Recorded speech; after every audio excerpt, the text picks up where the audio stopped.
Hey everyone, welcome back. Today we're standing at the back of the tractor because we've got our befco 7-foot sickle bar mower on here. And I just want to kind of share with you real quick some preventative maintenance and things that you can do before you start your hay mowing season, and actually before each time you mow your hay. Now there's some things on here actually you're supposed to do about every 3 to 5 hours. So the reason I want to share this video is because these are simple maintenance things that you should do every time that you use a piece of equipment like this. It's really not very time consuming, even though it seems like that it really is.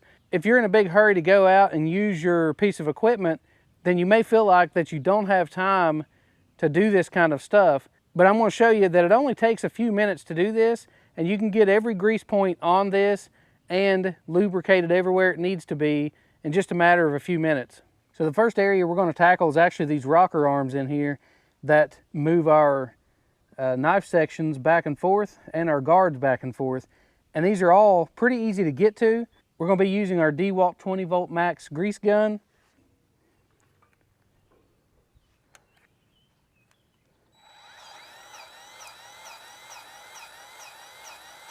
And you can see the new grease start to squirt out right here in the joint.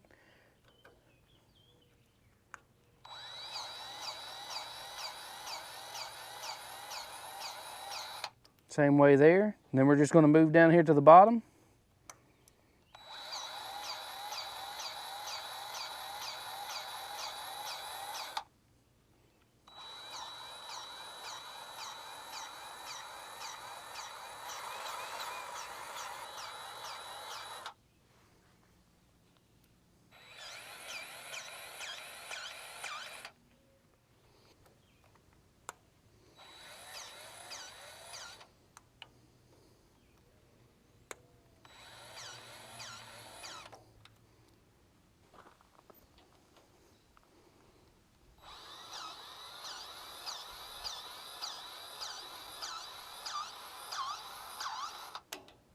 One of the hardest places to get into is usually the U-joints on these PTO shafts.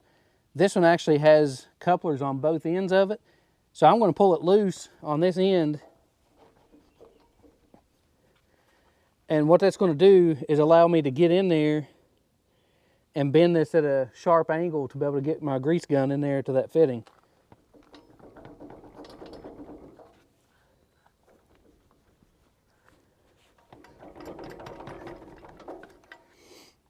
So now that we've got this loose, we can bend this sharp, and you see that our grease zerk is right here at the end, and it's easy to get to.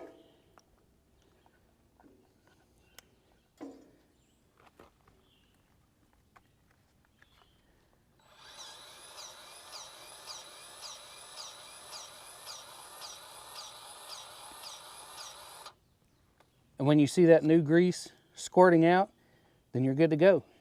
So the last thing we're going to do before we turn this thing on, it's been sitting all winter and it really hasn't been used. And you know, the cutter bar and the knife sections are actually rusted up pretty good.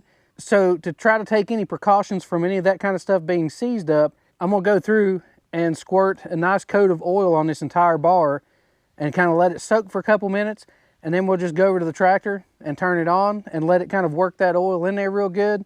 And that should free everything up, help kind of clean the rust off, and plus give it a little coating on there before you start cutting.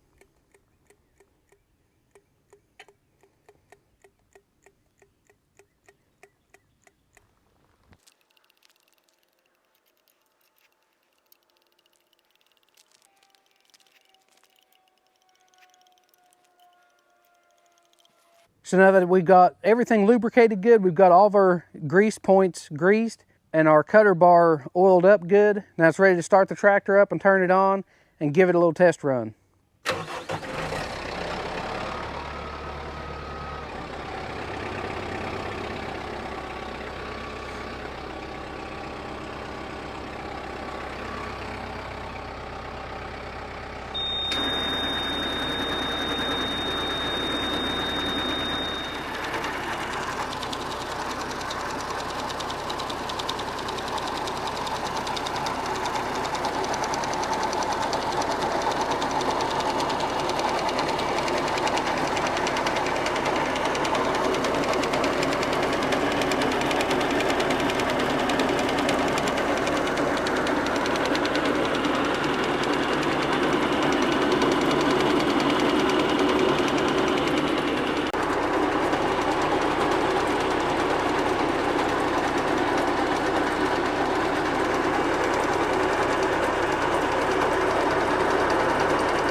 So as you can see there, we've got the oil on that cutter bar soaked in there good, and you could actually see some of the rust where it's working that rust off of there.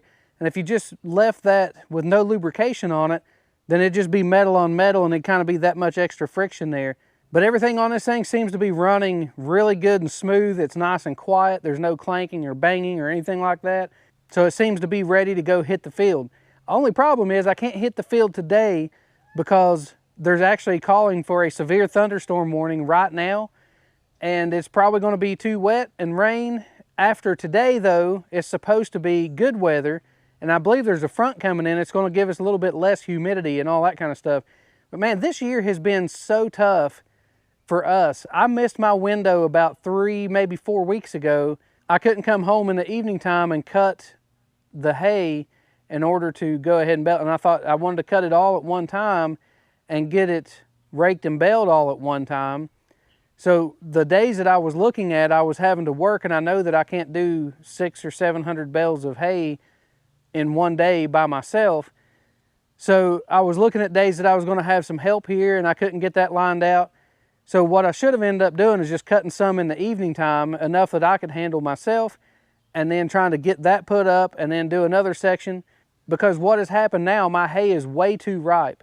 I was going to cut this about May 15th, and now it's actually June 13th. So it's right at a month later, and our hay is just way too ripe. It's way too big. It's too stemmy. It's kind of turning brown, all that kind of stuff. We're still going to cut it and bale it and utilize what we can. It's just not going to be quite as good of quality for horses. But it's definitely way later than what I really would have liked it. So I just wanted to share this video with you. It only takes about 5 or 10 minutes to do this, and it could save you tens, if not maybe even hundreds of dollars in failures. And if you keep this stuff maintained, then you're looking at a long life and very few failures. And in fact, this machine here, I know that I've been using it over the last 5 years, and before that, the machine was probably 10 or 15 years old, and I haven't replaced anything on it except for knife sections, and that's just normal stuff. You hit a rock and you bust a tooth off or something, you know, and everything else though has been worry-free, and I've just you know, greased it good every time I went to use it and all that kind of stuff, and it's just lasted. I've had no failures or anything on it. So like I was saying, a little bit of preventative maintenance goes a long ways. Thanks for going along with us today. If you found this video helpful, make sure to hit that thumbs up button. Follow along with us for all the projects and stuff we have going on around the property. And thanks for watching.